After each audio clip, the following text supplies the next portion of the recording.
और संसद के मॉनसून सत्र के 12वें दिन राम मंदिर चढ़ावा चोरी मामले को लेकर दोनों सदनों में जमकर हंगामा हुआ। लोकसभा की कार्यवाही महज 3 मिनट चलने के बाद दोपहर 2 बजे तक स्थगित कर दी गई है।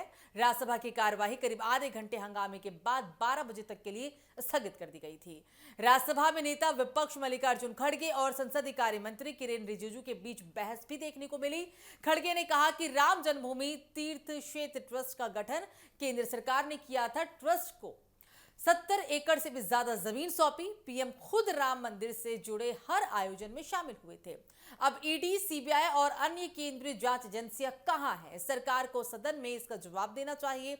इस पर संसदीय कार्य मंत्री किरेन रिजिजू ने कहा कि कांग्रेस और समाजवादी पार्टी सालों तक भगवान राम और राम मंदिर का विरोध करती रही है। राम मंदिर बनने पर काली पट्टी बांधकर विरोध किया गया था। आज वही लोग घड़ियाली आंसू बहाकर देश को गुमराह नहीं कर सकते।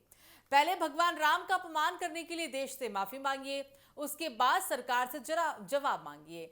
राज्यसभा में कांग्रेस अध्यक्ष और नेता प्रतिपक्ष मल्लिकार्जुन खड़गे ने कहा कि राम जन्मभूमि तीर्थ क्षेत्र ट्रस्ट पर कैश, चढ़ावा, गहने और जमीन से जुड़े गंभीर आरोप सामने आए हैं। इस ट्रस्ट का गठन केंद्र सरकार ने किया था। संसद में इसकी घोषणा खुद प्रधानमंत्री नरेंद्र मोदी ने की थी। खड़गे ने यह भी कहा कि पीएम ने हालांकि ट्रस्ट को 70 एकड़ से ज्यादा जमीन सौंपी और वे राम मंदिर के हर महत्वपूर्ण आयोजन में भी शामिल होते रहे हैं। खड़गे ने सवाल किया कि ईडी, सीबीआई और अन्य केंद्रीय जांच एजेंसियां इस मामले में क्या कर रही है? सरकार को सदन में इसका जवाब देना चाहिए। इस पर संसदीय कार्य मंत्री किरेन रिजिजू ने विपक्ष पर पलटवार भी किया। उन्होंने कहा कि कांग्रेस और समाजवादी पार्टी सालों तक भगवान राम और राम मंदिर का विरोध करती रही है। राम मंदिर बनने पर काली पट्टी बांधकर विरोध किया गया था। आज वही लोग चंदा चोरी का नाटक कर रहे हैं। रिजिजू ने यह भी कहा कि राम विरोधी लोग घड़ियाली आंसू बहाकर देश को गुमराह करने की कोशिश कर सकते हैं और ऐसा वो कर भी रहे हैं। पहले भगवान राम का अपमान करने के लिए देश से माफी मांगे और उसके बाद सरकार से जवाब मांगे। आज मानसून सत्र का तीसरा हफ्ता और दूसरा दिन, और आज जैसे ही मानसून सत्र के लोकसभा में कार्यवाही की शुरुआत होती है, महज 3 मिनट के बाद सदन की कार्यवाही को स्थगित करना पड़ता है क्योंकि विपक्ष की तरफ से भारी हंगामा देखने को मिला और आखिरकार 3 मिनट के बाद सदन की कार्यवाही को दोपहर के 2 बजे तक के लिए स्थगित कर दी गई।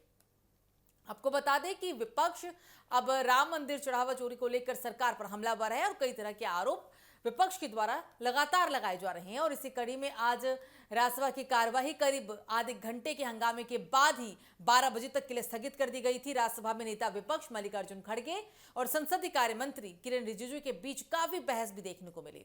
खड़गे ने हालांकि ये कहा कि राम जन्मभूमि तीर्थ क्षेत्र ट्रस्ट का गठन केंद्र सरकार ने किया था। ट्रस्ट को 70 एकड़ से भी ज्यादा जमीन सौंपी गई। पीएम खुद राम मंदिर से जुड़े हर आयोजन में शामिल हुए। अब ईडी, सीबीआई और अन्य केंद्रीय एजेंसियां कहां है? सरकार को सदन में इसका जवाब भी देना चाहिए। हालांकि आपको याद दिला दें कि राम चढ़ावा चोरी को लेकर जो बवाल इतने दिनों से मचा हुआ है उसमें लगातार कार्रवाई देखने को मिल रही है, लेकिन फिर भी विपक्ष इस मुद्दे को लेकर मौजूदा सरकार पर हमलावर है और इसका जवाब भी संसदीय कार्य मंत्री की तरफ से दिया गया है। संसदीय कार्य मंत्री किरेन रिजिजू ने कहा कि कांग्रेस और समाजवादी पार्टी सालों तक भगवान राम और राम मंदिर का विरोध करती रही है। राम मंदिर बनने पर भी काली पट्टी बांधकर विरोध किया गया था। आज वही लोग घड़ियाली आंसू बहाकर देश को गुमराह नहीं कर सकते। पहले भगवान राम का अपमान करने के लिए देश से माफी मांगे और उसके बाद सरकार से जवाब मांगे।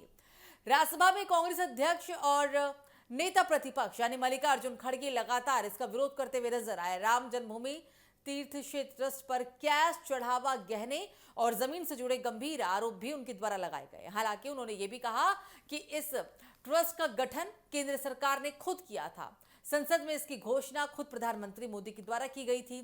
खड़गे ने यहां पर यह भी कहा कि पीएम ने ट्रस्ट को 70 एकड़ से भी ज्यादा जमीन सौंपी और वे राम मंदिर के हर महत्वपूर्ण आयोजन में भी शामिल होते रहे। खड़गे ने इस दौरान ईडी और सीबीआई से भी सवाल किया और अन्य केंद्रीय जांच एजेंसियों पर भी गंभीर सवाल उठाए गए हैं। साथ ही सरकार को सदन में इसके जवाब भी देने के लिए बात कही गई है खड़गे के द्वारा। आपको बता दें कि इस पर संसदीय कार्य मंत्री का भी जवाब आया और विपक्ष पर उन्होंने जमकर पलटवार भी किया। उनका कहना है कि कांग्रेस और समाजवादी पार्टी सालों तक भगवान राम के अस्तित्व को ही नकारती रही, राम मंदिर का विरोध ही करती रही और अब राम मंदिर बनने पर काली पट्टी भी बांधकर जब 22 जनवरी 2024 को ये पूरा अयोध्या में भव्य आयोजन देखने को मिला था। जब प्राण प्रतिष्ठा समारोह था तो उस दरमियान भी कांग्रेस ने इसका पुरजोर विरोध किया था और अब वही विपक्ष के नेता अब इस पूरे मामले को लेकर बढ़ चढ़कर हिस्सा ले रहे हैं, बढ़ चढ़कर बयानबाजी कर रहे हैं और लगातार ये मामला उठा रहे हैं। उनका कहना है कि वो सिर्फ एक ड्रामेबाजी है, ये घड़ियाली आंसू है। आज वही लोग चंदा चोरी का नाटक कर रहे हैं, ये संसदीय कार्य मंत्री के द्वारा कहा गया। रिजिजू ने यहां पर यह भी कहा कि राम विरोधी लोग घड़ियाली आंसू बहाकर देश को गुमराह नहीं कर सकते। पहले भगवान राम का अपमान करने के लिए देश से माफी मांगिए और उसके बाद ही सरकार से जवाब मांगिए, ये बड़ी बात यहां पर कही गई है। और इसको लेकर अब कई तरह के सवाल भी उठ रहे हैं।